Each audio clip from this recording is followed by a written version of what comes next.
First question, and most of the guys wants to ask this: can we expect Hardik to bowl in the coming games, and if there are any fitness issues with him?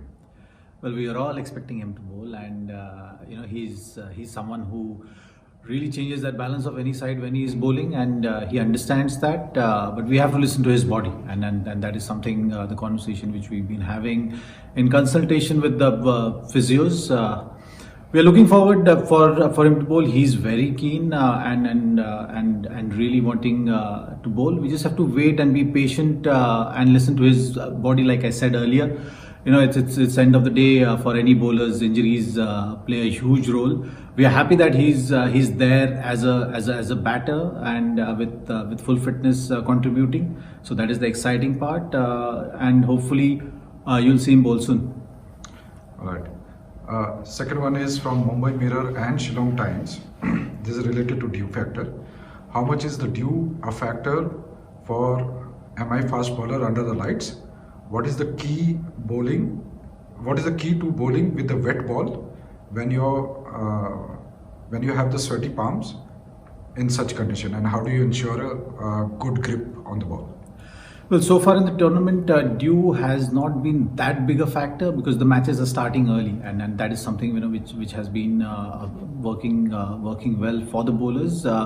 Few games you might see some dew coming in, which bowlers are now used to. They're experienced enough to understand what are the things needed with the wet ball. How to manage that. You've seen some of the bowlers in practice also using some water on the seam, so that the seam is slippery and adjust their lengths accordingly. So these are the usual practices which go on in preparation if you have to tackle a situation like heavy dew on the outfields. All right. This one is from Hindu. Do you think team bowling first have been intentionally stretching the inning in the order to exploit the dew advantage right from the start of the chase? Well, there are rules and regulations in place, so you can't stretch the game beyond a certain point. Your captain will get fined, your team will get fined, and eventually, the captain may have to sit out a game as well. So I don't see that as a tactic used by any of the teams. It's just a part and parcel of the game. You have to deal with the natural obstacles which come in, and dew is something which everyone has been pretty experienced in dealing with. So yes, that is something which teams discuss about with regard to dew, but I don't see it as a huge factor in terms of deciding on tactics of delay. All right. Next one is from Radio 1. RCB had a poor outing in the last time around. You think their boys are vulnerable mentally, and would you look at putting the pressure on them? Well, usually we go on about doing our business. We prepare for each and every game. Yes, according to the opponents, but also keeping our strengths in mind, and that's what we'll be focusing on. We know on in this format particularly, on any given day, any team can beat any team, and that's something which you have to stay on top.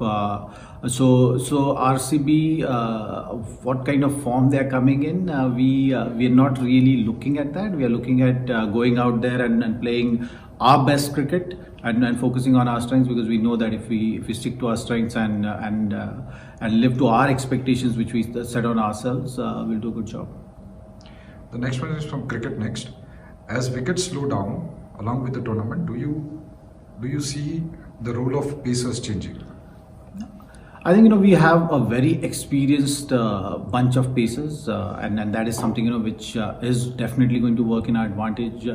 Not only with the bowling unit, but also I see all the overseas bowlers interacting with the Indian young talent, and that is something which is very heartening to see.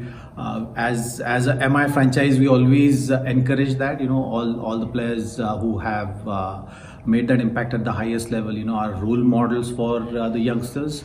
And when we have young bunch of guys in the team, and you see those interactions where overseas and the Indian experienced players making that effort of having those communication and encouragement to the youth, it's always it always goes a long way for us in the season, and generally as a franchise moving forward. So that is something which we always seen and which we always encourage.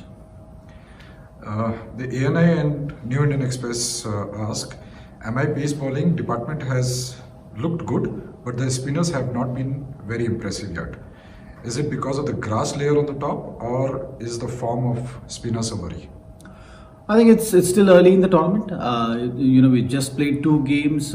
Things are coming together, and that is something which we always look at. As a bowling unit, I think we've been doing a fantastic job in this format. You've seen batters putting pressure on the bowlers, and you have to stay on top of the game. So that is something which the glimpses you've seen from our spinners as well in the last game, and that is something which you'll see going forward in the tournament. Rahul Chahar is a fantastic leg spinner and has had a brilliant last season, and he's looking in good form.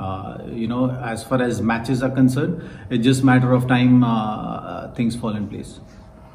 Okay, Crick Info ask, would you agree that the death bowling hasn't been tested yet? Which bowler are you looking to bowl along with Bumrah in the end, especially against RCB, as both Kohli and ABD are batting in the middle order now? Like I said, you have a lot of experience. When you look at someone like Bolt, who has played so much of international cricket, has played in so many different conditions. That experience matters a lot. He's a world-class bowler, and so is Pattinson. And Bumrah has been phenomenal in death overs, and really carries that weight of the back end of the innings on his shoulders. So that is something which always provides great strength to the bowling unit. As far as death bowling is concerned, I think we have a pretty good plans in place with regard to different opposition and different batters. It's about going out there and having that freedom of expression, which we really believe in. You have to go with the game, and you have to be proactive with regard to that. When you see the names which you are discussing, our job becomes easier, because we know that these guys, the experienced campaigner, has the ability to absorb that pressure in the middle and be proactive. This one comes from Times Now, and this is the last one. James Pattinson might not have featured in the playing 11 if Nathan Coulter-Naier was fit in the opening match. He has been brilliant in the first 2 matches. Is it a good headache to have when Nathan Coulter-Naier is fit? Absolutely, I think we've been having a lot of good headaches, and that's always a good sign. When the team is doing well. We have a squad of 24, and anyone is ready to be part of that playing 11 and waiting for that opportunity to be part of that playing 11. At the same time, enjoying each other's success. The playing 11 which is going out there and doing well for the team. So that is something which is always heartening to see as a franchise. The kind of efforts they put in preparation is always very encouraging and inspiring. So yes, those headaches are always going to be there, but as a management, you're always happy to face these kind of headaches.